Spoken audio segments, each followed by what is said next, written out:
Telangana Congress party వాస్తవంగా 14 సీట్లు గెలుచుకోవాలని రేవంత్ రెడ్డి టార్గెట్గా పెట్టుకున్నారు. లాస్ట్ అసెంబ్లీ ఎలక్షన్స్లో మీడియా కథనాల ప్రకారం 9 స్థానాల్లో కాంగ్రెస్కు మెజారిటీ వచ్చింది. అసెంబ్లీ ఎన్నికలతో పోలిస్తే బీఆర్ఎస్ బాగా దెబ్బతింటోంది. ఆ ఓటు బీజేపీకి కొంత, కాంగ్రెస్ కొంత టర్న్ అవుతుంది. ఇలాంటి సమయంలో బ్రహ్మాండమైన అవకాశం తెలంగాణలో కాంగ్రెస్కు 14 సీట్లు గెలుచుకోవటానికి కూడా అవకాశం ఉంది. కర్ణాటకలో, పొరుగునున్న కర్ణాటకలో కూడా ఈ దిన అనే మీడియా సంస్థ తాజా సర్వే, ఈ సంస్థ అసెంబ్లీ ఎన్నికల్లో కూడా కాంగ్రెస్ 130 నుంచి 140 సీట్లు వస్తుందని అక్యురేట్గా ప్రిడిక్ట్ చేసిన సంస్థ. ఈ సంస్థ కాంగ్రెస్కు 13 నుంచి 18, 13 to 18 రావచ్చు అవుట్ ఆఫ్ 28 సీట్స్ లెక్కేసి. కర్ణాటకతో పోలిస్తే కాంగ్రెస్ కనుక ఇక్కడ 14 సీట్స్ గెలుచుకుంటే భారతదేశ వ్యాప్తంగా కాంగ్రెస్ పర్ఫార్మెన్స్లో తెలంగాణ రేవంత్ రెడ్డి నాయకత్వంలో కీలక భూమిక పోషించబోతోంది. ఇప్పటికీ అవకాశం ఉంది. కానీ ఈ 14 సీట్స్ వచ్చే అవకాశానికి కొన్ని ఆటంకాలు, అడ్డంకులు కాంగ్రెస్ చేజేతులో చేసుకుంది. మొదటిది సోషల్ ఇంజనీరింగ్ బ్యాలెన్స్ చేయడం. నేను అది ఇంకో వీడియోలో కూడా చెప్పాను. బీసీ ఓటు కాంగ్రెస్ను కాటు వేస్తుందా అని. భారతీయ జనతా పార్టీ ఏమో రెడ్లకు, బీసీలకు మధ్య బ్యాలెన్స్ చేసింది. కిషన్ రెడ్డి, కొండా విశ్వేశ్వర రెడ్డి, డికే అరుణ, ఇలా. కాంగ్రెస్ పార్టీ ఏమో 11 సీట్లు, అంటే 3 ఎస్సీ 2 ఎస్టీ, 5వ సీటు మినాయిస్తే 11 సీట్లు 7 రెడ్డి అభ్యర్థులు పెట్టారు. బీసీలకు ఆ రకమైన ప్రాధాన్యత రాలేదు. ఇప్పటికే క్యాబినెట్లో కూడా రెడ్లదే డామినేషన్, బీసీలకు సరైన ప్రాతినిధ్యం రాలేదన్న విమర్శ వస్తున్న నేపథ్యంలో కాంగ్రెస్ పార్టీ ఆ సోషల్ ఇంజనీరింగ్లో బ్యాలెన్స్ చేయలేకపోయింది. భారతీయ జనతా పార్టీ 3 ప్రామినెంట్లో, అంటే గట్టిగా పోటీ ఇస్తున్న సీట్లు, గెలిచే అవకాశం ఉన్న సీట్లలో రెడ్లను పెట్టింది. అదే సమయంలో గెలిచే అవకాశం ఉన్న సీట్లలో బీసీలను కూడా పెట్టింది. అది 2 చోట్ల కూడా, అటు రెడ్డీస్ను బీసీని కూడా ఏదో నామమాత్ర పోటీ కాకుండా స్ట్రాంగ్ కంటెస్ట్లో పెట్టింది. బండే సంజయ్, ధర్మపురి అరవింద్, ఈటల రాజేందర్ ఒకవైపు, కిషన్ రెడ్డి, కొండా విశ్వేశ్వర రెడ్డి, డికే అరుణ మరోవైపు. సో ఇక్కడ సోషల్ ఇంజనీరింగ్లో కాంగ్రెస్ బీజేపీతో పోలిస్తే పొరపాటు చేసినట్టుగా కనబడుతుంది. ఇక రెండవది, కాంగ్రెస్ పార్టీ ఇక్కడ ఎస్సీలో బ్యాలెన్స్ కూడా తప్పింది. దీని ఇంపాక్ట్ ఎంత ఉంటుంది అనేది ఇప్పుడే మనం చెప్పలేము.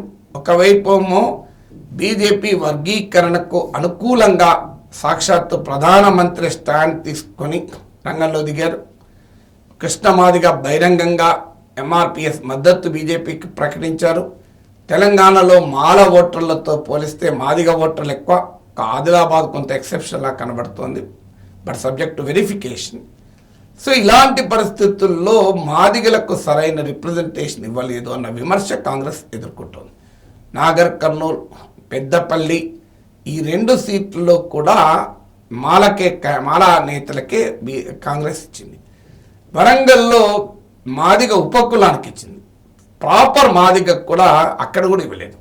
సో మాదిగల కన్నా కడియం కావ్య రిప్రజెంట్ చేసే బైండ్లా ఇంకా ఎక్కువ బ్యాక్వర్డ్ కావచ్చు, కాదని అనలేము. కానీ న్యూమరికల్గా చూసుకున్నప్పుడు అది స్మాల్ కాస్ట్, న్యూమరికల్గా బలమైన కాస్ట్ అయినా మాదిగలకు సరైన రిప్రజెంటేషన్ ఇవ్వలేదు. మేము ఎన్నికలు అయ్యాక నామినేటెడ్ పదవుల్లో ఇస్తాము అని కాంగ్రెస్ హామీ ఇస్తోంది, కానీ అది ఎక్కడా రిఫ్లెక్ట్ కావడం లేదు. సో నాగర్ కర్నూలులో సంపత్ పోటీ పడ్డాడు, ఇతర చోట్ల కూడా మాదిగ నేతలు పోటీ పడ్డారు, కానీ ఆ రిప్రజెంటేషన్ రాలేదు. ఆల్రెడీ డిప్యూటీ చీఫ్ మినిస్టర్ మాల, శాసనసభ స్పీకర్ మాల, అందువల్ల మాకు సరైనటువంటి గుర్తింపు మాదిగలకు ఇవ్వలేదు అనేటువంటి విమర్శ కాంగ్రెస్ ఎదుర్కొంటుంది. దీని రాజకీయ ప్రభావం ఎంత మేరకు ఉంటుంది అనేది చూడాలి. ఇప్పటివరకైతే ఎస్సీ ఓటు కాంగ్రెస్కి కొంత అనుకూలంగా ఉంది కనుక ఈ ఫ్యాక్టర్ పెద్దగా డ్యామేజ్ చేయకపోవచ్చని సర్వేల్లో వెల్లడవుతుంది. బట్ స్టిల్ పొలిటికల్ డొమైన్లో మాత్రం ఆ విమర్శ క్లియర్గా ఉంది. ఇక 3వ ఫ్యాక్టర్ ముస్లిం ఓటు. ముస్లిం ఓట్ను ఎంత మేరకు తెచ్చుకోగలుగుతుంది? వాస్తవంగా బీజేపీతో ఫైట్ కనుక చాలా నియోజకవర్గాలు ముస్లిం ఓటు ఏకోన్ముఖంగా కాంగ్రెస్కు ర్యాలీ కావాలి. అసెంబ్లీ ఎన్నికల్లోమో కాంగ్రెస్ వర్సెస్ బీఆర్ఎస్ ఉండడం వల్ల పూర్తి స్థాయిలో ముస్లిం ఓటు కాంగ్రెస్ షిఫ్ట్ కాలే. 1/3 Lokniti CSDS post poll survey ప్రకారం 1/3 కాంగ్రెస్కు, 1/3 బీఆర్ఎస్కి వచ్చింది, మిగతా 1/3 ఎంఐఎంకి వచ్చింది. అంటే 2/3 ఒకవైపు అప్పుడు ఎంఐఎం బీఆర్ఎస్ మధ్య స్నేహం ఉంది కనుక ఎంఐఎం బీఆర్ఎస్కి వచ్చినట్లు లెక్క. 1/3 మాత్రమే కాంగ్రెస్ నెట్టుకొట్టగలిగింది. ఇందుకు భిన్నంగా కర్ణాటక అసెంబ్లీ ఎన్నికల్లో ముస్లిం ఓటు గణనీయంగా, ఈవెన్ జేడీఎస్ వెనకాలన్న ముస్లిం ఓటు కూడా కాంగ్రెస్కే షిఫ్ట్ అయింది. లోక్సభ ఎలక్షన్స్లో బీఆర్ఎస్ దెబ్బతింటున్న నేపథ్యంలో కాంగ్రెస్కు ఒక అద్భుత అవకాశం. ముస్లిం ఓటు గణనీయంగా కాంగ్రెస్కే టోటల్ షిఫ్ట్ అవ్వడానికి అవకాశం. ఎందుకంటే తెలంగాణలో బీజేపీ ఎమర్జ్ అవుతోంది కాంగ్రెస్కు ప్రధాన పోటీదారుగా. తెలంగాణ జనాభాలో 12% ముస్లిమ్స్, నరేంద్ర మోడీతో సహా తాజాగా యాంటీ ముస్లిం రెటోరిక్ బీజేపీలో పెరిగింది. ఈ నేపథ్యంలో కాంగ్రెస్కి అవకాశం. కానీ వివిధ సర్వేలు చూస్తే ఇది కూడా పూర్తి స్థాయిలో ఇంకా కాంగ్రెస్ ముస్లిం ఓట్ను ర్యాలీ చేసుకోలేకపోతుంది. బీఆర్ఎస్ స్టిల్ ఎంతో కొంత ముస్లిం ఓట్ను హోల్డ్ చేసుకుంటుంది. దీనికి బహుశా ఒక కారణం ఏంటి అంటే ఇంకా కాంగ్రెస్ ప్రచారంలో యాంటీ బీఆర్ఎస్ స్లాంటే కనబడుతోంది, కానీ యాంటీ బీజేపీ స్లాంట్ ప్రిడామినెంట్గా లేదు. మీరు కాంగ్రెస్ పార్టీ తెలంగాణలోనైనా ఆంధ్రాలోనైనా చూడండి, బీజేపీని ఎదుర్కోవడంలో ఆ స్థాయిలో దూకుడు లేదు. ఆంధ్రలో అయితే పూర్తిగా వైసీపీ పైన పడుతుంది. బీజేపీతో పొత్తు లేని వైసీపీని షర్మిల నాయకత్వంలో కాంగ్రెస్ టార్గెట్ చేస్తుంది. కానీ బీజేపీతో పొత్తున్న చంద్రబాబు నాయుడును, జనసేనను, టీడీపీని ఏమనడం లేదు. అంటే ఒక రకంగా షర్మిల పర్సనల్ ఎజెండా అక్కడ కాంగ్రెస్ ఎజెండాను హైజాక్ చేసింది. తెలంగాణలో ఈ ఫ్యాక్టర్ లేదు. కానీ కారణాలు ఏదైనా, ఒకవైపు బీఆర్ఎస్ ఎన్నికలకు ముందు, ఎన్నికల తర్వాత రేవంత్ రెడ్డి బీజేపీకి వెళ్తాడనే నరేటివ్ బిల్డ్ చేస్తున్న సమయంలో కాంగ్రెస్ నాయకత్వం బలంగా బీజేపీ పైన పడాలి. ఇంకా అలా పడడం లేదు. కారణాలు ఏదైనా కానివ్వండి, వ్యక్తిగతమా పార్టీనా అది కావచ్చు. ఇది కాంగ్రెస్కు ముస్లిం ఓటు టోటల్గా ర్యాలీ కాకుండా స్టిల్ బీఆర్ఎస్ గణనీయమైన ముస్లిం ఓట్ని ఇంకా హోల్డ్ చేసుకునేలా ఉండేలా కనబడుతుంది. ఇక 4వ ఫ్యాక్టరు లెఫ్ట్ ఫ్యాక్టర్. చాలామంది లెఫ్ట్ ఓటింగ్ ఏముంది, బాగా తగ్గింది కదా అంటారు. నిజం కూడా. కానీ లెఫ్ట్ ఓటింగ్ లెఫ్ట్కు పడడం లేదు, నిజమని. కానీ లెఫ్ట్ సానుభూతి పరులు గణనీయంగా ఉంటారు. వాళ్ళు ఇతర పార్టీలకు ఓట్లేస్తారు. కమ్యూనిస్టు ఇకో సిస్టమ్ అంటారు. కమ్యూనిస్టు ప్రభావంతో ఉన్న ఓటర్లు చాలామంది ఉంటారు. వాళ్ళు కమ్యూనిస్ట్ పార్టీలకు ఓటేయడం లేదు, అది వేరే విషయం. కానీ వాళ్ళు ఎవరికి ఓటేస్తారనేది కీలకం. ఇప్పుడు ఉదాహరణకు మీకు తెలంగాణలోనే కాదు, ఎక్కడైనా, ముఖ్యంగా తెలంగాణలో తీసుకుంటే ఇవాళ ఆర్టీసీ పెద్ద union left union, employees union CPI union. Banking sector సిపిఐకి అనుకూలంగా ఉండే all India bank employees association strong.